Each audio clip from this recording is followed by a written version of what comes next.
तो हेलो मान वाला बस स्वागत है आप लोगों का नोटी एक्सप्लेन चैनल पर। और आज हम देखेंगे एक ऐसी सीरीज जो कि आप लोगों का दिल छूने वाली है। सीरीज बहुत ही ज्यादा धांसू होने वाली है और मैंने पूरे 1 घंटे का एपिसोड बनाया है ताकि आप लोग फुली इसको एंजॉय कर पाएं। वीडियो थोड़ा देर से अपलोड कर रहा हूं क्योंकि मैं इस आईपैड को ठीक करवा रहा था। अगर आप लोगों को याद हो तो मैंने बोला था कि इंटरनल माइक खराब हो गया है, उसी के ही रिपेयरिंग के चक्कर में बहुत ज्यादा टाइम गुजर गया। लेकिन अगर वो टाइम ना गुजरता तो आज मैं 1 घंटे का एपिसोड कैसे बनाता। तो भाई लोग कुछ पाने के लिए कुछ खोना पड़ता है, तो इसी को ही लेकर मैं इतना ज्यादा लेट अपलोड कर रहा हूँ। तो इसलिए अगर वीडियो आप लोगों को पसंद आए वीडियो को लाइक कर देना, और अगर आप इस चैनल पर नए हैं तो चैनल को भी साथ में सब्सक्राइब कर लीजिए। इससे चैनल को बढ़ने में बहुत ही ज्यादा मदद मिलती है। तो चलिए अब टाइम वेस्ट नहीं करते और अपनी इस वीडियो को शुरुआत करते हैं। तो कैसा होगा कि अगर आप लोगों को इस धरती पर एक प्लेयर बनने का मौका मिले, आप लोगों को जॉब करने की जरूरत नहीं, क्योंकि अगर आप लोग एक प्लेयर हैं तो ऑलरेडी आप बहुत ही ज्यादा शोहरतमंद हैं। लेकिन वो शोहरत आप लोगों के लेवल पर निर्भर है, यानी कि जितना आप लोगों का लेवल होगा उतनी ही आप लोगों की शोहरत होगी। लेकिन आप लोगों के प्लेयर बनने में ट्विस्ट ये होगा कि आप लोग लेवल अप नहीं कर पाएंगे, तो फिर आप लोग इस प्लेयर भरी दुनिया में कैसे सरवाइव कर पाएंगे। आप एक प्लेयर हैं लेकिन आप लेवल अप ही ना कर पाओ तो आप तो एक प्लेयर के नाम पर धब्बा हो। तो हाँ यार, तो ये स्टोरी एक ऐसे मेन प्रोटैगनिस्ट की है जिसको प्लेयर बनने का मौका तो मिल जाता है लेकिन वो लेवल अप नहीं कर पाता। हमारा मेन प्रोटैगनिस्ट प्लेयर बनने से पहले डिलीवरी बॉय का काम करता है, क्योंकि वो बहुत ही ज्यादा मजबूर है, क्योंकि अगर वो काम नहीं करेगा तो उसकी बूढ़ी माँ मर जाएंगी। डिलीवरी करने के बाद वो बिल बोर्ड पर एक नए प्लेयर के बारे में सुनता है जो कि हाल ही में ही एक प्लेयर बना है। तो वो हमें एक बात बताता है कि इस प्लेयर भरी दुनिया में 3 किस्म के लोग रहते हैं। पहला तो ह्यूमंस होता है, दूसरा सुपर ह्यूमंस होता है और तीसरा यूनिक एबिलिटी वाले लोग जो कि सुपर ह्यूमंस के भी बाप होते हैं। बिल बोर्ड पर जो नया प्लेयर जिसका नाम सियोक वू होता है वो एक यूनिक एबिलिटी का प्लेयर होता है जो कि न्यू जनरेशन का एक मॉन्स्टर है। और हमारा मेन प्रोटैगनिस्ट उसे देखने के बाद उसके दिल में और भी चाहत बढ़ जाती है कि आखिर ये एजेंसी वाले इसकी चिट्ठी कब एक्सेप्ट करेंगे। इसी में ही रात हो जाती है और हमारा मेन प्रोटैगनिस्ट अपना काम खत्म करने के बाद घर वापस आ जाता है। लेकिन सबसे पहले वो मेल बॉक्स को चेक करता है कि शायद एजेंसी वालों ने चिट्ठी बेच दी होगी, लेकिन उसे कुछ भी नहीं मिलता, सारा का सारा फीस होता है। घर में जैसे ही दाखिल होता है तो सबसे पहले अपनी सिस्टर को पाता है। बहुत ज्यादा देर हो गई होती है लेकिन उसकी सिस्टर अभी तक जागी होती है, तो वो उसके बारे में पूछता है। वो कहती है कि वो होमवर्क भी कर रही थी और अपनी अम्मी का ध्यान भी रख रही थी। इस बात को सुनता हुआ हमारा मेन प्रोटैगनिस्ट का ध्यान इधर उधर भटक जाता है। तो उसी में ही उसकी सिस्टर पीछे से उसे सरप्राइज करके हैप्पी बर्थडे बोलती है, क्योंकि उसका आज जन्मदिन है। तो उसके केक को देखने के बाद वो सोच में पड़ जाता है कि हम लोग इतने गरीब हैं कि केक तक को भी नहीं खरीद सकते, तो आखिर इसने खुद अकेले ही इस केक का इंतजाम कैसे किया। तो उसकी सिस्टर बताती है कि उसके साथ बचे कुचे पैसे तो थे, तो उसी से ही उसने ये केक आपके लिए खरीदा है। लेकिन हमारा मेन प्रोटैगनिस्ट समझ जाता है, क्योंकि उसने जो कपड़े पहने होते हैं वो बहुत ज्यादा फटे पुराने होते हैं। हालांकि उसने उसके लिए काफी अच्छे कपड़े खरीदे थे। तो वो समझ जाता है कि इसने अपने कपड़ों को बेचकर मेरे लिए केक लिया है। पहले में तो वो उदास होता है, लेकिन बाद में इसके बारे में सोचकर कि उसकी लिटिल सिस्टर इतना ज्यादा सब कुछ उसके लिए कर रही है, तो वो इस बात को एक्सेप्ट कर लेता है और खुशी खुशी उस लेटर को भी पढ़ने लगता है जो कि उस केक के साथ उसे मिला होता है। उस चिट्ठी को खोलते हुए उसके पैरों तले जमीन खिसक जाती है, क्योंकि वो और कुछ नहीं बल्कि एजेंसी से आई हुई चिट्ठी थी जिसके लिए वो बेसब्री से इंतजार कर रहा था। और उन लोगों ने इसको एक प्लेयर के तौर पर एक्सेप्ट भी कर लिया है। वो बहुत ही ज्यादा खुश हो जाता है और अपने मन में ठान लेता है कि अब जब के ऊपर वाले ने मुझे एक मौका दे दिया है तो मैं इसका भरपूर फायदा उठाऊंगा। मैं अपनी फैमिली के हालात बदलूंगा। और वो आखिरी बार अपनी माँ की ओर देखता है कि आप बिल्कुल भी चिंता मत करिएगा, मेरे साथ इतने पैसे नहीं कि आपको एक अच्छे हॉस्पिटल में एडमिट कर पाऊं, लेकिन अब जब के ऊपर वाले ने मुझ पर इतना बड़ा एहसान कर लिया है तो मैं इस एहसान का बदला भरपूर उठाऊंगा। और मैं आपसे वादा करता हूं कि आपको एक अच्छे हॉस्पिटल में जरूर एडमिट करूंगा। अगली ही सुबह वो एजेंसी के गेट के सामने खड़ा होता है। अपने इमोशंस को कंट्रोल करने के बाद वो अंदर बढ़ जाता है। जैसे ही अंदर आता है सामने की ओर एक गाइड उसको बोलती है कि अपना इन्फो टैब खोलकर अपनी एबिलिटीज को जरा चेक करना। टैब जैसे ही खुलता है तो उसकी एबिलिटी पर क्वेश्चन मार्क आया होता है। जब वो उसके बारे में पूछता है तो वो सामने गाइड बहुत ही ज्यादा हैरान हो जाती है और वो उसे बताती है कि आप तो एक यूनिक प्लेयर हैं, यानी कि आप तो सुपर ह्यूमंस में भी सुपर ह्यूमंस हैं। मेन प्रोटैगनिस्ट यूकिम ये सुनता हुआ बहुत ही ज्यादा खुश हो जाता है और वो गाइड भी उसे बहुत ही ज्यादा चीयर अप कर रही होती है। तो पीछे वही बिलबोर्ड वाला बंदा बैठा होता है जिसका नाम सियोक वू होता है। वही पीछे से आकर उस गाइड गाइड से बोलता है कि क्या मैं इसका ट्रेनर बन सकता हूँ, वैसे भी ये और मैं सेम है तो मुझे पता है कि इस बंदे को कैसे हैंडल करना है। गाइड ये सुनकर बहुत ही ज्यादा चौंक जाती है, लेकिन बाद में वो इसको ट्रेनर बनने की इजाजत दे देती है कि तुम इसके ट्रेनर बन सकते हो। और सियोक वू अपने यूकिम को पोर्टल तक ले जाता है जो कि उसका पहला टेस्ट होता है। जैसे ही वो दोनों पोर्टल्स में एंटर करते हैं तो सामने की ओर बहुत ही ज्यादा गॉब्लिन्स होते हैं, जिन्हें देखते हुए सियोक वू भी समझ जाता है कि कुछ मिस पंक्चुअल हो गया है। लेकिन ये यूकिम को समझाने के लिए बहुत ही अच्छा मौका है, तो वो उसे बताता है कि क्या तुमने 100 गॉब्लिन टेस्ट के बारे में सुना है। तो यूकिम उसके जवाब में बोलते कि हाँ, मैं उसके बारे में जानता हूँ। उसके रिजल्ट एकदम सच थे, लेकिन उसको फेस करना एक भारी भरकम मुसीबत से बहुत ज्यादा था, तो इसलिए उसे बैन कर दिया गया था। तो सियोक वू अटैक करता हुआ उसे बताता है कि जब एक प्लेयर 4-5 घंटे में इस टेस्ट को पास करता है तो वो एक हाई पोटेंशियल प्लेयर होता है। अगर 2-3 घंटों में कर लेता है तो वो एक रैंकर होता है। अगर वो 1 घंटे में कर लेता है तो उसका मतलब वो एक हाई रैंकर है। और जहाँ तक हम दोनों की बात होती है तो हम कुल मिला के पूरे 10 मिनट में इस टेस्ट को पास करते हैं। जहाँ तक एक हाई रैंकर को 1 घंटा लग जाता है तो हम उसे 10 मिनट में कर दिखाते हैं। और जहाँ तक एक हाई रैंकर अपने आप को लेवल अप करने में 1 साल लगा देता है, वो हम 1 महीने में कर देते हैं। तो इन सारी बातों को सुनता हुआ यूकिंग बहुत ही ज्यादा हैरान और अपने आप को बहुत ही ज्यादा स्पेशल समझने लगता है। गोब्लिन्स को हराने के बाद सियोक वू उसे बताता है कि मैं खुद का एक गिल्ड बनाना चाहता हूँ जिसमें मुझे टैलेंटेड प्लेयर की जरूरत है। तुम अभी अभी यूनिक रिट्रेनर बने हो, लेकिन मैं फ्यूचर में तुम्हें अपनी गिल्ड में देखना चाहता हूँ, तो उम्मीद है कि तुम तब तक अपनी लिमिट को सरपास कर गए होगे। तो ये सब बातें सुनने के बाद बात मेन मुद्दे पर आती है कि यूकिम के एबिलिटीज को जाना जाए तो वो उसे एक गोब्लिन से लड़ने का बोलता है और वो उसे टिप्स एंड ट्रिक्स सब कुछ बताता है कि इसकी वीकनेस क्या है और कहाँ अटैक करना है और कहाँ डॉर्च करना है। यूकिम सियोक वू से इतना ज्यादा इम्प्रेस हो जाता है कि वो अपनी लाइफ को सियोक वू से भी बेटर करना चाहता है। और वो गोब्लिन जो कि यूकिम पर अटैक करने के लिए आगे बढ़ता है तो यूकिम बोलता है कि अब अपनी जिंदगी को चेंज करना ये मेरे हाथों में है और मैं इस मौके को गंवाना नहीं चाहता। तो अगले ही पल 5 साल गुजर जाते हैं और वहाँ पर एक ट्रेनर और एक प्लेयर आए होते हैं। तो उसका ट्रेनर सामने की ओर एक अनजान लड़के को पाता है जिसको बहुत ही ज्यादा पॉइंटलेस नजरों से देखता हुआ उसी का ही प्लेयर अपने गाइड से बोलता है कि इस बंदे की सांस इतनी क्यों फूली हुई है, क्या ये टेस्ट को पास करना इतना ज्यादा मुश्किल होता है कि इसकी सांस इतनी ज्यादा फूली हुई है। तो वो गाइड उसे बताता है कि तकरीबन 5 साल पहले ये यहाँ पर आया हुआ था और इसे एक यूनिक एबिलिटी भी मिली थी, लेकिन इसकी किस्मत कुछ चेंज है क्योंकि यूनिक एबिलिटी भी इसके साथ है, लेकिन इसका लेवल अभी तक 1 है और इसे सब लोग लेवल 1 प्लेयर के नाम से भी जानते हैं। और ये लेवल 1 प्लेयर और कोई नहीं बल्कि हमारा यूकिम होता है। तकरीबन 5 साल गुजर चुके हैं लेकिन अभी तक यूकिम लेवल 1 प्लेयर है। यूकिम अपने आप को भी कोसता है और अपनी इस एबिलिटी को भी कोसता है कि आखिर मैं लेवल अप कब करूंगा। अगले सीन में प्लेयर्स जो कि अपने आप को लेवल अप करने के लिए टावर पर आए होते हैं, उनका पहला दिन होता है लेकिन वो अपने आप को बहुत ज्यादा लेवल अप कर गए हैं और वो अपने गाइड से भी थैंक यू बोलते हैं कि आपके ही वजह से हम इतना ज्यादा लेवल अप कर चुके हैं। तो उनका गाइड ग्रोथ देखने के बाद उन लोगों को कल सुबह 2nd फ्लोर की एंट्रेंस पर देखना चाहता है और वो ये उन लोगों को बोलता हुआ वहाँ से चला जाता है। जाते हुए वो लोग अपने गाइड की बहुत ही ज्यादा तारीफें करते हैं, लेकिन उनमें से एक बंदा जो कि उसकी रेपुटेशन को खराब कर देता है, वो बताता है कि ये जो हमारा गाइड है ये एक यूनिक रिट्रेनर है। ये खबर सुनते हुए सारे लोग अपने आप को स्पेशल समझने लगते हैं कि वो एक यूनिक रिट्रेनर से ट्रेनिंग ले रहे हैं, लेकिन उसकी इस पॉइंट को देखने के बाद कि एक यूनिक रिट्रेनर 1st फ्लोर पर क्या कर रहा है तो वो मेन मुद्दे पर आता है और वो बोलता है कि ये जो सामने हमारा गाइड है इसका एक निक नेम है और वो है द लेवल 1 प्लेयर। ये लेवल अप नहीं कर सकता और ये बॉटम पर है और जिसके कारण ये बहुत ही ज्यादा फेमस है। यूकिम एक गाइड का काम करता है तो गाइड के काम को खत्म करने के बाद वो अपने गुप्त स्पॉट पर आ जाता है जहाँ पर रोजाना एक गॉब्लिन स्पॉन होता है और वो वहाँ पर अपने गाइड के काम को खत्म करने के बाद अपनी ट्रेनिंग करता है। उसके लिए एक गॉब्लिन के साथ लड़ने में बहुत ज्यादा टाइम लग जाता है जिसके बाद उसे प्रॉफिट अच्छा नहीं मिलता। तो वो यहाँ पर चीट करने के बारे में सोचता है कि जैसे ही वो स्पॉन होगा तो वो पीछे से उस पर एक अटैक करके उसे मार डालेगा और उसका प्रॉफिट उसे जल्दी मिल जाएगा। तो गोब्लिन स्पॉन होता है और वो उसके पीछे पीछे बड़ी ही शांति से आ रहा होता है। वो गोब्लिन के साथ लड़ना नहीं चाहता इसलिए पीछे से उस पर अटैक करना चाहता है, लेकिन उसका वो अटैक झंड हो जाता है क्योंकि वो गोब्लिन उसे देख लेता है और पूरे 1 घंटे के लिए उन दोनों के बीच में फाइट हो रही होती है। वो एक गोब्लिन के साथ पूरा 1 घंटा लड़ता है और बाद में उसको मारकर उस टावर से बाहर निकल जाता है। उसे बहुत ही कम प्रॉफिट मिलता है जैसा उसने एक्सपेक्ट किया था। अपनी इन्फो को मैनेजर को बताने के लिए वो उसके कमरे का जब दरवाजा खोलता है तो सामने से उसका दोस्त थाई आ जाता है। थाई उसे देखने के बाद उसे सॉरी बोलता है, जिसको सुनकर यूकिम कंफ्यूज हो जाता है और वो इसके बारे में मैनेजर से पूछता है। मैनेजर भी यूकिम का काफी अच्छा दोस्त है और वो उसे बताता है कि आज जो प्लेयर्स को तुमने गाइड किया था ना, तो वो कल से तुम्हारी गाइडेंस नहीं लेना चाहते। यूकिम के पैरों तले जमीन खिसक जाती है क्योंकि कुछ गलती भी नहीं हुई और वो गलती के बिना उसकी गाइडेंस को नहीं लेना चाहते। आखिर मसला क्या है? तो मैनेजर उसको सारी बात बताता है कि उन लोगों ने वो रूमर सुना है। यूकिम एकदम चुपचाप हो जाता है और समझ जाता है कि अब बात करने का वक्त नहीं है क्योंकि ये एक सच है और वो सच को झुठला नहीं सकता। बाद में टीवी पर ट्रेंडिंग न्यूज चल रही होती है कि 75th फ्लोर को young generation top guild clear करने के बारे में सोच रहे हैं। यूकिम पहले से ही इतना ज्यादा उदास है और ऊपर से ये न्यूज उसकी जख्मों पर नमक छिड़क रहा है। प्लेयर्स बिल्कुल एक आइडल की तरह होता है, लेकिन वो भी तो एक प्लेयर है, लेकिन वो अपने आप को इतना दूर पाता है जैसे कि वो एक ऑर्डिनरी इंसान हो। तो उस न्यूज को देखता वो उसे बंद कर देता है ताकि उसे और भी ज्यादा अपने आप पर तरस न आए। उसकी मेहनत का पल उसे देता हुआ मैनेजर उसे बताता है कि एक जॉब है जो कि स्पेसिफिकली तुम्हारे लिए है और तुम्हारे अलावा उसे और कोई नहीं कर सकता क्योंकि ये एक यूनिक ट्रेनर का ऑर्डर है। अगली ही सुबह टावर में दोबारा यूकिम होता है क्योंकि उसकी गाइड की जॉब लगी होती है और वो अपना नाम सियोन बताता है। सियोन यूकिम से बोलता है कि मैंने सियोक वू से तुम्हारे बारे में बहुत सुना है। तो वो जो यूनिक ट्रेनर जिसने ये ऑर्डर दिया था, तो यूकिम समझ जाता है कि वो सियोक वू था और वो अपने मन में उसका शुक्रिया भी अदा करता है कि वो उसे आज तक याद करता है। बाद में सियोन अपनी टीम को इंट्रोड्यूस करवाता है क्योंकि वो उनका लीडर है और उनकी टीम यूकिम से मिलने के लिए बहुत ही ज्यादा उतावली होती है क्योंकि सियोक वू का वो जो दोस्त है और वो सियोक वू के बारे में उससे बहुत ज्यादा सवालात करते हैं। तो यूकिम उसे बताता है कि तुम 4 दिनों और 5 रातों के लिए मेरे साथ होगे और तुम लोगों को सियोक वू के बारे में और इस फ्लोर्स के बारे में जितना भी जानना है तो वो मैं तुम्हें रास्ते में बताऊंगा। तो अभी के लिए आज के लिए प्लान बनाते हैं कि गोब्लिन के साथ कैसे लड़ा जाए। अगले ही पल शाम हो जाती है और वो गोब्लिन से लड़ने के बाद अपने कैंप्स को लगा लेते हैं। तो यूकिम की कुकिंग को देखने के बाद सारे उसे मास्टर शेफ बुलाते हैं। उसी में ही एक बंदा जो कि जाइवून होता है वो यूकिम से बोलता है कि मिस्टर गाइड, मैंने सुना कि तुम लेवल अप नहीं कर सकते। सियोन गुस्सा तो जाइवून अपना मुंह बंद कर देता है। तो यूकिम उसे बोलता है कि तुमने बिल्कुल ठीक सुना, मैं लेवल अप नहीं कर सकता, लेकिन इसका मतलब ये नहीं कि मैं कुछ भी नहीं कर पाऊंगा। पहले के 4 फ्लोर्स के बारे में मुझे इतनी डिटेल पता है कि वो एक रैंकर को भी नहीं पता होगी। यूकिम के टैक्टिक्स से उन लोगों का लेवल अप भी हो गया है और उन लोगों को एक कोड़ी मेहनत भी नहीं करनी पड़ी। बातों बातों में यूकिम उसे गार्डियन के बारे में बताता है। तो गार्डियन उन लोगों ने कभी भी नहीं सुना। यूकिम बताता है कि हर एक फ्लोर का एक गार्डियन होता है जो कि बहुत ही ज्यादा खतरनाक होता है, इतना ज्यादा खतरनाक कि एक रैंकर को भी उसको संभालना बहुत ही ज्यादा मुश्किल होता है। जिसको सुनकर वो सारे लोग घबरा जाते हैं, लेकिन यूकिम उन लोगों को शांत करते हुए बोलता है कि मैंने तुम्हें बताया ना कि पहले के 4 फ्लोर्स के बारे में मैं बहुत अच्छी तरह से जानता हूँ। तो मैंने आज तक रैंकर को इन 4 फ्लोर्स में नहीं देखा, इसलिए अपने इस लटके हुए मुंह को दोबारा ठीक कर लो। तो सीन कट हो जाता है और चौथे फ्लोर पर गार्डियन के आने का सीन हमें दिखाया जाता है जो कि एक ऑर्क के पीछे भाग रहा होता है। भागता हुआ ऑर्क आखिर में गिर जाता है जो कि उस गार्डियन को देखने के बाद उसकी तो पैंट गीली हो जाती है और एक पल में ही वो उस ऑर्क को फाड़ देता है। और वो गार्डियन खुद भी एक ऑर्क होता है और अपने ही लोगों का ये हाल करता है, तो बाकी प्लेयर्स का क्या करेगा। सीन कट हो जाता है और सियोन अपने साथ डायरी में सब कुछ नोट कर रहा होता है। उसे ये यकीन होता है कि एक ना एक दिन तो वो रैंकर बनेगा, लेकिन बाद में जब वो रिटायर हो जाएगा तो वो अपनी जिंदगी पर एक किताब लिखेगा और बाद में एक राइटर भी बनेगा। तो वो हर एक पल जो कि यूकिम के साथ उसने बिताया होता है उसे अपनी डायरी में नोट कर रहा होता है। और यूकिम, सियोन और उसकी टीम पहले के तीनों फ्लोर्स को बड़ी ही आसानी से क्लियर कर चुके हैं। लास्ट में चौथे फ्लोर की बारी होती है। यूकिम खुद भी 5वें फ्लोर की ओर नहीं गया, तो वो खुद भी जानना चाहेगा कि 5वां फ्लोर आखिर कैसा होता है। कल चौथा दिन होता है और चौथा फ्लोर भी। उस फ्लोर को क्लियर करने के बाद ये लोग 5वें फ्लोर में जाएंगे। तो कल का दिन इन लोगों के लिए बहुत ही ज्यादा खास है। 5वें फ्लोर को कंप्लीट करने के बाद इन लोगों को जॉब भी मिल सकती है, जिनके लिए ये लोग बहुत ही ज्यादा एक्साइटेड होते हैं। अगला दिन चौथे फ्लोर का होता है और ये लोग ऑर्क के साथ बड़ी ही आसानी से लड़ रहे होते हैं। पहले के 3 फ्लोर को क्लियर करने के बाद ये लोग इतना ज्यादा एक्सपीरियंस हो चुके हैं कि ऑर्क्स को खुद ब खुद संभाल सकते हैं। और उनका गाइड यूकिम उन पर नजर रखे होता है। तो दूर कहीं उसको धूल नजर आती है और वो समझ जाता है कि ये तो एक गार्डियन के आने का साइन है, लेकिन ये चौथे फ्लोर पर क्या कर रहा है। तो गार्डियन के आने से ये लोग बहुत ही ज्यादा पैनिक हो सकते हैं, तो वो इन लोगों को पैनिक नहीं करना चाहता। तो यूकिम उन लोगों को गार्डियन के बारे में नहीं बताता, सीधा बोलता है कि इस मामले को जल्दी निपटा लो। और वो जल्दी जल्दी से अपना सामान पैक करने लगता है। पैक करते करते वो एक बात को तो नोटिस कर चुका है कि ये जो टावर है इससे बंदा बहुत ही जल्दी अमीर बन सकता है, लेकिन उसे अपनी जान की बाजी लगानी पड़ेगी। कोई ऐरा गैरा आकर यहाँ पर अमीर नहीं बन सकता। आपको अपनी जान दांव पर लगानी पड़ेगी, यही इसकी कंडीशन है। और अगर आप टावर में कोई भी गलती करते हो, वो भी मिशन के दौरान, तो आप अपनी जान खो बैठ सकते हैं। तो वहाँ पर जाइवोन के पैर में मोच आ जाती है। वहीं पर ऑर्क इस मौके का फायदा देखकर उसे मारने की कोशिश करता है, तो सियोन पीछे से उस ऑर्क को मार डालता है और धीरे धीरे करके सियोन और उसकी टीम और भी ज्यादा स्लो हो जाती है। उनके स्लो होने या ना होने से कोई फर्क नहीं पड़ता, लेकिन गार्डियन आ चुका है और उसके साथ ऑर्क की एक बहुत बड़ी आर्मी होती है। ये देखकर यूकिम डायरेक्ट स्मोक ग्रेनेड फेंकता है और उन लोगों को भाग निकलने का एक मौका मिल जाता है। उसी स्मोक में ही यूकिम उन लोगों को गाइड करता है और एक गुफा में ले जाता है। वहाँ पर वो लोग उस जाइंट ऑर्क के बारे में जब पूछते हैं, तो यूकिम उन लोगों को बताता है कि वो एक गार्डियन है। वो सारे लोग हैरान हो जाते हैं, क्योंकि चौथे फ्लोर पर यूकिम ने बताया था कि गार्डियन नहीं होते, तो आखिर वो गार्डियन यहाँ पर कैसे आया। तो वहीं पीछे से सियोन की टीम में से एक लड़का आवाज लगाता है कि नियोल नहीं उठ रही, और नियोल इसलिए नहीं उठ पा रही क्योंकि ऑर्क के डैगर में पॉइजन था जो कि उसकी बॉडी में सर्कुलेट कर रहा है, जिसके कारण वो नहीं उठ पा रही। तो यूकिम के साथ एंटीडोट तो होता है, लेकिन वो जब बैग में चेक करता है तो वो वहाँ पर नहीं होता। उसे याद आ जाता है कि जल्दबाजी उसने की थी, तो हो सकता है कि उससे एंटीडोट गिर गए हो। वो उन लोगों का गाइड है, लेकिन वो इतनी बड़ी गलती कर चुका है कि अब उसका हर्जाना सिर्फ उसे ही भरना पड़ेगा। वो उन लोगों से गुफा में रहने का बोलता है और कहता है कि मैं फ्लेयर लगा कर आता हूँ ताकि बाकियों को सिग्नल मिल जाए और वो हमारी मदद करने के लिए यहाँ पर आ जाए। वो सारे लोग यूकिम को रोकते हैं, लेकिन यूकिम उन लोगों को बताता है कि मैं दिखने में इतना ज्यादा स्ट्रॉन्ग नहीं, लेकिन मैं बेस्ट लेवल 1 प्लेयर हूँ, मुझ पर भरोसा रखो, तो मैं गारंटीड के साथ तुम लोगों को यहाँ से बचा कर ले जाऊंगा। अगली ही सीन में ही ऑर्क के पैटर्न्स बदल चुके हैं, क्योंकि गार्डियंस आ चुका है और उसके जितने भी पैटर्न्स यूकिम को मालूम थे वो सारे झंड हो चुके हैं। वही सबसे आसान रास्ता था उस फ्लेयर के पॉइंट तक पहुँचने का, लेकिन अब वो दूर रास्ते से जाएगा क्योंकि वो उसकी मजबूरी बन चुकी है। आखिरकार वो उस पॉइंट तक पहुँच जाता है और वो कहता है कि चलो शुक्र है कि उस गार्डियन ने मुझे नोटिस नहीं किया, लेकिन पलक झपकते ही वो गार्डियन उसके पीछे होता है और अपने वेपन की मदद से कस के उसकी पीठ पर एक स्ट्राइक लगाता है, जिससे हमारा यूकिम बड़ी ही दूर जाकर गिरता है और वो बहुत ही ज्यादा घायल हो गया है। उसके पास कोई चारा नहीं होता, तो वो अपना आखिरी स्मोक ग्रेनेड इस्तेमाल कर लेता है, क्योंकि गार्डियन को हैंडल करना उसकी बस की बात नहीं, और वो आगे दूर तेजी से भागता है। भागते भागते सामने वो एक दरवाजे को पाता है। उसे लगता है कि ये 5वें फ्लोर की डोर होगी। उसे देखता हुआ वो बहुत ही ज्यादा डर जाता है, क्योंकि वो अंदर नहीं जाना चाहता। अंदर बहुत ही ज्यादा खतरा है और पीछे भी खतरा है, और वो डर के मारे अपनी फैमिली को आखिरी बार याद करता है और उनसे माफी मांगता है कि मुझे माफ करना अगर मैं वापस नहीं आ पाया। पीछे से गुर्राने की आवाज आती है। ऑर्क वहाँ तक पहुँच गया है। यूकिम के साथ और कोई चारा नहीं होता। वो एक धमाल की मौत मरना चाहता है और कहता है कि 5वां फ्लोर मेरा एक ड्रीम है, मुझे अंदर एक्सप्लोर करना है। अगर मैं यहीं पर ही रहा तो मैं एक धमाल की मौत कैसे मरूंगा, तो इसलिए अगर दोनों तरफ से मरना ही है तो एक धमाल सी मौत काफी ज्यादा बेटर होगी। और वो ये बोलते हुए दरवाजे को खोल लेता है। सामने एक आवाज आती है जो कि बोलती कि रिक्वायरमेंट्स पूरी हो गई है, आपका टेस्ट में स्वागत है। तो रोशनी हटने के बाद यूकिम जमीन पर बेहोश पड़ा होता है। कुछ ही देर बाद उसकी आंखें खुल जाती हैं और वो अपने आप को उस दरवाजे के आर पार पाता है। वो भी हैरान होता है क्योंकि उसे लगा था कि 5वां फ्लोर बहुत ही ज्यादा खतरनाक होगा, लेकिन यहाँ पर तो बहुत ही ज्यादा सुकून है और डिफिकल्टी भी बहुत ही ज्यादा लो है और सामने की ओर कुछ भी नजर नहीं आ रहा। फिर बाद में यूकिम के सामने एक बकरा स्पॉन होता है, जिसके बाद सिस्टम उसे बताता है कि इसे मारकर तुम्हारी लास्ट की कंडीशन पूरी हो जाएगी। यूकिम को लगा था कि वो किसी बड़ी चीज के साथ लड़ेगा, लेकिन उसके सामने तो सिर्फ एक बकरा होता है और वो उसे बाद में मार डालता है और लास्ट की कंडीशन कंप्लीट हो जाती है और उसके बाद कुछ भी नहीं होता। यूकिम को ये किसी किस्म का प्रैंक लगता है, लेकिन बाद में पीछे से एक ब्लैक स्मोक आकर उसे घेर लेती है। यूकिम डर के मारे चिल्ला रहा होता है और बाद में एक छोटे बच्चे की आवाज आती है जो कि यूकिम को अपना मास्टर बनाना चाहती है, लेकिन वो काफी ज्यादा अकड़ू होती है और बार बार बोलती है कि जल्दी से मेरे लिए एक नाम सेलेक्ट करो, तुम तो बहुत ही ज्यादा टाइम वेस्ट करते हो। यूकिम भी समझ जाता है कि ये एक रिवॉर्ड है और वो उसके लिए एक नाम सेलेक्ट कर देता है और अगले ही पल उसकी आंखें खुल जाती है और वो अपने आप को हॉस्पिटल में पाता है और यूकिम के सामने उसकी सिस्टर और उसका मैनेजर होता है। यूकिम के उठने पर मैनेजर और उसकी सिस्टर बहुत ही ज्यादा खुश हो जाती हैं। थोड़ी देर बातें करने के बाद उसे पता चलता है कि वो पूरे 2 हफ्तों के लिए बेहोश था और मैनेजर उसे सब कुछ बातें बता देता है कि वो 5वें फ्लोर के डोर के सामने बेहोश पड़ा हुआ था और उस फ्लेयर ने काफी ज्यादा मदद कर दी, क्योंकि गार्डियन के पहुंचने से पहले ही बाकी प्लेयर्स आ गए और उसकी मदद करने के लिए हाजिर हुए और उसे बचा भी लिया। वो गार्डियन को तो नहीं पकड़ पाए, लेकिन वो उसे तो बचा लाए। यूकिम अपने मन ही मन में बहुत ही ज्यादा बेचैन होता है कि गार्डियन क्यों नहीं पकड़ा गया, लेकिन वो इस बात पर ही खुश होता है कि उसकी टीम यानी कि सियोन की टीम एकदम सही सलामत थी और वो लोग यूकिम के हेल्थ के बारे में पूछने के लिए भी आते हैं। हॉस्पिटल में घूमते घूमते उसकी मॉम की कॉल भी आ जाती है। उसको पिक करने के बाद मॉम बहुत ही ज्यादा परेशान थी क्योंकि उनका बेटा बाल बाल बच गया। वो अपनी जान को भी खो बैठ सकता था, जिसके कारण वो बहुत ही ज्यादा परेशान थी और वो उसे वापस आने का बोलती है और उस जॉब को उसी वक्त छोड़ने का भी बोलती है। लेकिन जिसके जवाब में यूकिम अपनी माँ को बताता है कि इस जॉब में तो ये एक आम बात थी, लेकिन वो बच गया क्योंकि प्लेयर्स उनके साथ थे और हमेशा ही प्लेयर्स उसके साथ ही रहेंगे, तो उनको चिंता करने की कोई जरूरत नहीं है। उसकी छोटी सिस्टर भी ये सब कुछ सुन रही होती है और अपने बड़े भाई को वापस आने का बोलती है। लेकिन बड़ा भाई जो कि अपनी फैमिली के लिए कुछ करना चाहता है, वो बहुत ही ज्यादा डिप्रेस होता है क्योंकि वो इतना ज्यादा लड़ चुका, लेकिन एंड में ही रिजल्ट सेम है जो कि 5 साल पहले था। उसका लेवल बिल्कुल भी नहीं बढ़ा और यहाँ पर हम यूकिम के हाथों पर एक रिंग को पाते हैं जो कि अपीयर होती है और अगले सीन में ही यूकिम जब हॉस्पिटल से डिस्चार्ज होता है तो दोबारा टावर पर चढ़ने का सोचता है। जैसे ही पोर्टल में इंटर करता है तो सारे लोगों की नजरें उस पर ही होती हैं और वो आगे फ्लोर पर बढ़ने के लिए आगे जब बढ़ता है तो पीछे उसकी दोबारा बातें होती हैं कि ये तो वही फेमस प्लेयर है ना जो कि लेवल अप नहीं कर सकता। आखिर ये अपनी किस्मत को कब एक्सेप्ट करेगा कि ये लेवल अप नहीं कर पाएगा, चाहे ये कितनी भी फ्लोर्स को क्यों ना कंप्लीट कर पाले। तो पीछे से एक बंदा आता है और उन दोनों को चुप करवाते हुए बोलता है कि शायद तुम नए हो इसलिए तुम्हें इस प्लेयर के बारे में पता नहीं है, तुम्हें जस्ट ओल्ड रूमर के बारे में पता है कि ये लेवल अप नहीं कर सकता, लेकिन तुम्हें न्यू रूमर के बारे में नहीं पता। तो मैं तुम्हें बता दूं कि पहले तो ये प्लेयर था जो कि लेवल अप नहीं कर पा रहा था और इसकी स्किल्स भी नहीं थी, लेकिन अब ये ऐसा प्लेयर है कि इसका लेवल नहीं बढ़ रहा, लेकिन इसकी स्किल्स एक रैंकर के बराबर है और मुझे लगता है कि इसकी स्किल्स रैंकर और यूनिक एबिलिटी वालों तक भी पहुंच सकती है और इसका नाम द बीस्ट लेवल 1 प्लेयर है। यूकिम अपने पोर्टल में अंदर जाने के बाद सामने की ओर बहुत ही ज्यादा ऑर्क्स और गोब्लिन्स को पाता है और वो बिल्कुल भी नहीं हिचकिचाता, पता नहीं क्यों, लेकिन वो बहुत ही ज्यादा कॉन्फिडेंट होता है। उसके हाथ में कुछ भी नहीं होता, लेकिन एकदम से ही एक ब्लैक सोर्ड उसके हाथों में आ जाती है और वो बिजली की रफ्तार से उन ऑर्क्स को चीरता हुआ आगे जाता है, पता नहीं कैसे, लेकिन अब यूकिम बहुत ही ज्यादा पावरफुल हो चुका है। लड़ते लड़ते वो उस पल के बारे में भी सोचता है कि जब वो उस दरवाजे के अंदर गया था और जब उस ब्लैक स्मोक ने उसे घेर लिया था, तो फिर उसके बाद एक आवाज आई और इसने एक नाम सेलेक्ट किया और अगले ही दिन उसे ये सोर्ड मिल गई जो कि बहुत ही ज्यादा पावरफुल है और ये मुझसे बातें भी करती है और इसका नाम लोव है। लोव की पावर इतनी ज्यादा होती है और हमारे यूकिम का लेवल 1, तो डिफरेंस बहुत ही ज्यादा आगे पीछे है। तो लोग इसको देखने के बाद इसे एक बीस्ट बुलाते हैं क्योंकि इसका लेवल 1 है, लेकिन ये इनको इतनी आसानी से हराता है कि जैसे कि ये एक टॉप प्लेयर हो। और लोग इसी स्किल्स को देखने के बाद और लेवल 1 की रूमर्स को सुनने के बाद अपनी आंखों पर विश्वास नहीं कर पाते कि ऐसा बंदा भी एग्जिस्ट करता है जो कि खुद में ही एक मिस्ट्री है। यूकिम लोव की मदद से उस टेस्ट को इतनी आसानी से पास कर देता है और उस फ्लोर को एक चुटकी में खत्म कर देता है कि उसे अपने आप पर बहुत ही ज्यादा गर्व महसूस होता है। 5 सालों में वो कभी भी ऐसा नहीं लड़ा, तो उसे बहुत ही ज्यादा मजा आ रहा है और हमारे मेन प्रोटैगनिस्ट का सफर आज से शुरू होगा और हमें आगे क्या देखने को मिलेगा इसके बारे में तो सोचकर मुझे बहुत ही ज्यादा मजा आ रहा है। पहले में तो यूकिम का काम ज्यादा था और प्रॉफिट बहुत ज्यादा कम, लेकिन अब काम बहुत ज्यादा कम लग रहा है और प्रॉफिट बहुत ज्यादा। कल ही की तो बात थी, यूकिम इतना ज्यादा वीक था और आज देखो इतने ज्यादा ऑर्क्स को वो अकेले ही निपटा सकता है। ये वाकई में एक गजब किस्म की न्यूज है। तो हमें टाइम में थोड़ा सा पीछे लेकर जाया जाता है, जहाँ पर यूकिम जैसे ही हॉस्पिटल से डिस्चार्ज हो जाता है तो वो अपने इस नए पार्टनर की स्किल्स को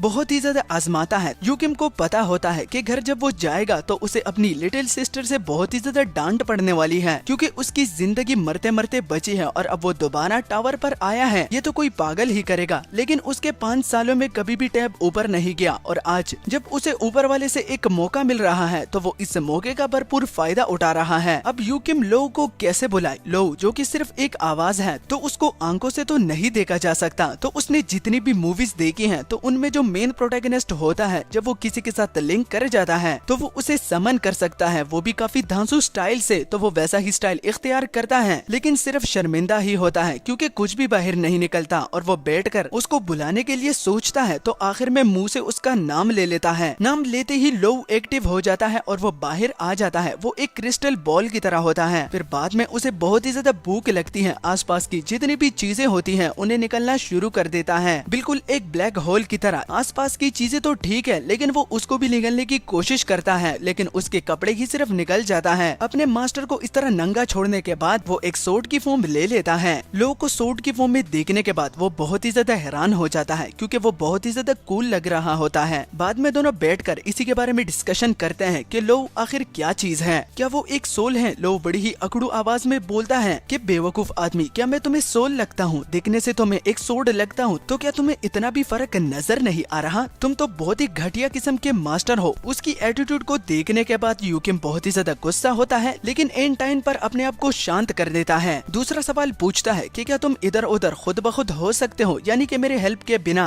क्या तुम आसपास जगहों पर जा सकते हो? लो बोलता है कि अभी के लिए तो नहीं, लेकिन फ्यूचर में मैं ऐसा कर सकता हूँ। तो फिर तीसरा सवाल वो पूछता है कि अगर तुम फ्यूचर में इस तरह कर पाए तो क्या तुम फ्यूचर में मुझे भी चोट पहुँचा सकते हो? लो इसके साथ टोटली एग्रीड करता है और वो कहता है कि तुम्हारा सिर भी उड़ा सकता हूँ। तुम्हें क्या लगा क्या मैं सिर्फ इतना ही कर सकता हूँ? आखिर में उससे पूछता है कि क्या तुम्हारे पास इमोशंस हैं? तो लो आखिर में गालियाँ देना शुरू कर देता है और वो उसे बोलता है कि मैं एक सोड हूँ, इसका मतलब ये नहीं कि मेरे साथ इमोशंस नहीं है। मैं हर टाइप का इमोशंस फील कर सकता हूँ क्योंकि मुझ में एक आत्मा है। तो क्या तुम अब समझे पागल? पहले में तो वो बोलता है कि उसमें कोई आत्मा नहीं, लेकिन आखिर में खुद एग्रीड कर लेता है। उसके नखरे बहुत ही ज्यादा होते हैं। तो आखिर में अपना यूकिम एक पत्थर उठाता है और उसे बोलता है कि क्या सच में? चलो इधर आओ, मुझे तुम्हें मसाज करना है। तो वो उसके इरादों को समझ लेता है और कहता है कि तुम क्या करने की कोशिश कर रहे हो? तो यूकिम उसे जल्दी से पकड़ लेता है और उसे कूटने लगता है और कहता है कि तुम्हें थोड़ी सी तमीज सिखानी है क्योंकि तुम बहुत ही ज्यादा बदतमीज हो। और इसी तरह ही दोनों में मिसअंडरस्टैंडिंग क्लियर हो जाती है और दोनों एक दूसरे के इरादों को आज के बाद समझ लेंगे। हालांकि लोगों को यूकिम प्यार से समझाना चाहता था, लेकिन वो खुद ही बोल रहा था कि आबेल मुझे मार। तो यूकिम उसकी इच्छा को पूरी कर देता है।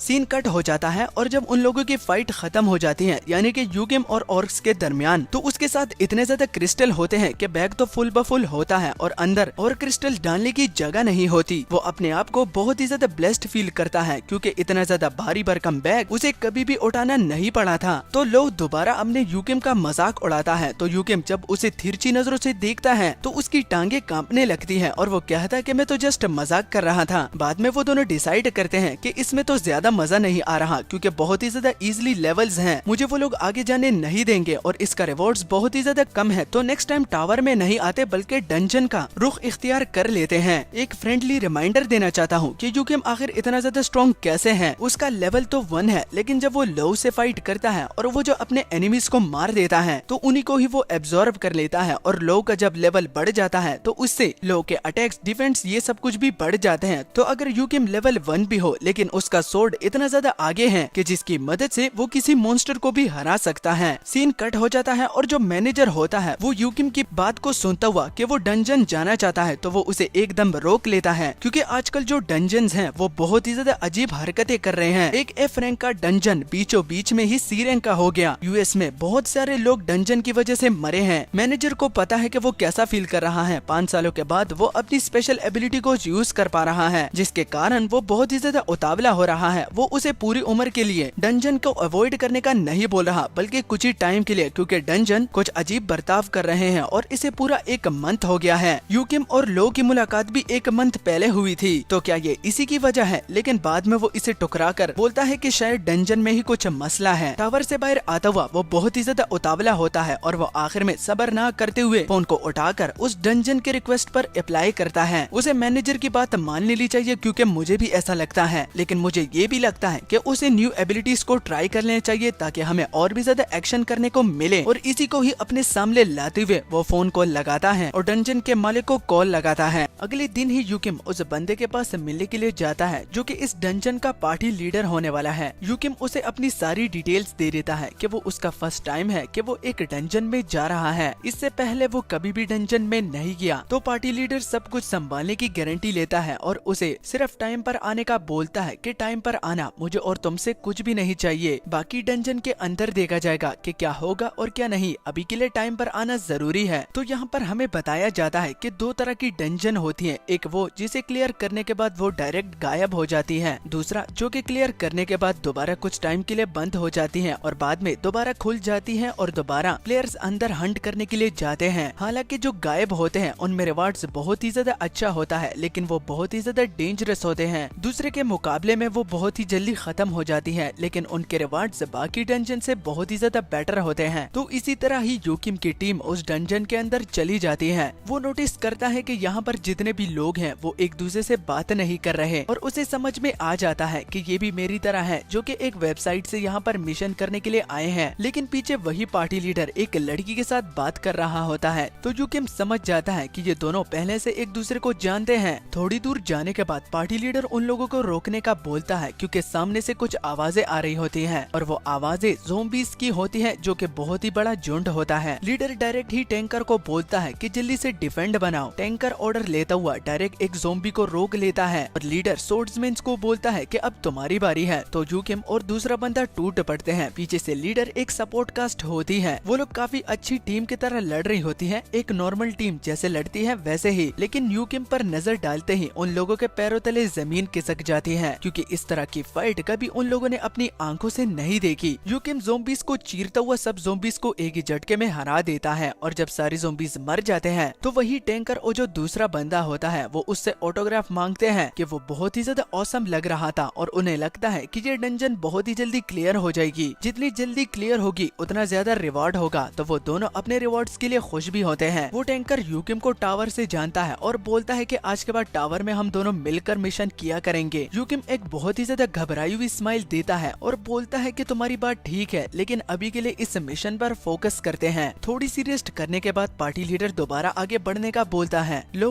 और यूकिम तैयार हो जाते हैं और पीछे जो दोनों बंदे होते हैं अपने कानों में कुछ खुसर पुसर करते हैं और हमें समझ में आ जाता है कि कुछ गड़बड़ है। पूरी टीम उस बॉस रूम तक पहुंच जाती है जो कि बहुत ही ज्यादा बड़ा गेट होता है। तो गेट पर पहुंचने के बाद लीडर अपना जो टैक्टिक होता है वो सब लोगों के साथ शेयर करना शुरू कर देता है, जिसको सुनने से पहले ही टैंकर उसे बोलता है कि ये बहुत ही ज्यादा बोरिंग है, हमें पहले से ही पता है कि इसके साथ कैसे निपटना है, तो तुम्हारी एक्सप्लेनेशन की कोई जरूरत नहीं है। पार्टी लीडर दोबारा उन लोगों को सावधान करता है कि कॉन्फिडेंट होना अच्छा है लेकिन ओवर कॉन्फिडेंट पूरे ग्रुप को मौत के घाट उतार सकता है, तो जरा संभल के। पूरी टीम अंदर चली जाती है। चेन को तो वो पिघला देते हैं। अब बारी आती है लीडर की। वो अपना एरो खींचकर उस ज़ॉम्बी पर फेंकता है, जिससे वो बॉस ज़ॉम्बी गुस्से के साथ उठकर इधर उधर पंचेस देना शुरू कर देता है। टैंकर उस पंचेस को रोकने के लिए आगे बढ़ता है लेकिन एक दमदार पंच खाने के बाद वो दूर धकेला जाता है। अब बारी आती है यूकिम और उस बंदे की। तो वो अपने सोर्ड से उस पर रैपिडली अटैक करते हैं। ज़ॉम्बी को तो डैमेज हो रहा होता है लेकिन वो अपने डिफेंस के 3rd लेवल पर चला जाता है, जिसके बाद उस पर कोई भी अटैक असर नहीं करेगा। तो ये एक गोल्डन अपॉर्चुनिटी है, वो भी यूकिम के लिए, क्योंकि लीडर ने यही एक्सपेक्ट किया था कि ये जब 3rd लेवल पर चला जाएगा तो यूकिम के सोर्ड से हम थोड़ा बहुत तो डैमेज कर पाएंगे। तो वो यूकिम को ऑर्डर देता है कि अब तुम्हारी बारी है। यूकिम अपना ऑर्डर सुनते हुए सामने की ओर बड़ी ही तेजी से भागता है और एक ऊंची सी छलांग लगाता हुआ अपने सोर्ड को तैयार रखता है। तो सिस्टम पर मैसेज आ जाता है कि आप लोगों के साथ बहुत ही ज्यादा कनेक्टेड हो गए हैं, तो आप आज के बाद लोगों की एफिशिएंसी को और भी ज्यादा बढ़ा सकते हैं। यानी कि सिंपल वर्डिंग में वो और भी अच्छा लोगों को इस्तेमाल कर पाएगा आगे की फाइटिंग में। तो एंड टाइम पर उन लोगों को ये एबिलिटी मिलती है और एक ही स्लैश से वो उस बॉस ज़ॉम्बी को काट देता है। पीछे सारे लोग ये देखकर बहुत ही ज्यादा हैरान होते हैं क्योंकि एक बॉस ज़ॉम्बी एक ही स्ट्राइक के साथ मर गया, ये नामुमकिन है। लेकिन यूकिम ने ये कर दिखाया, वो भी लो की मदद से। और लो भी बॉस ज़ॉम्बी को कंज्यूम करने के बाद बहुत ही ज्यादा लेवल अप हो जाता है, यानी कि लो अब पहले से बहुत ज्यादा ताकतवर हो गया है।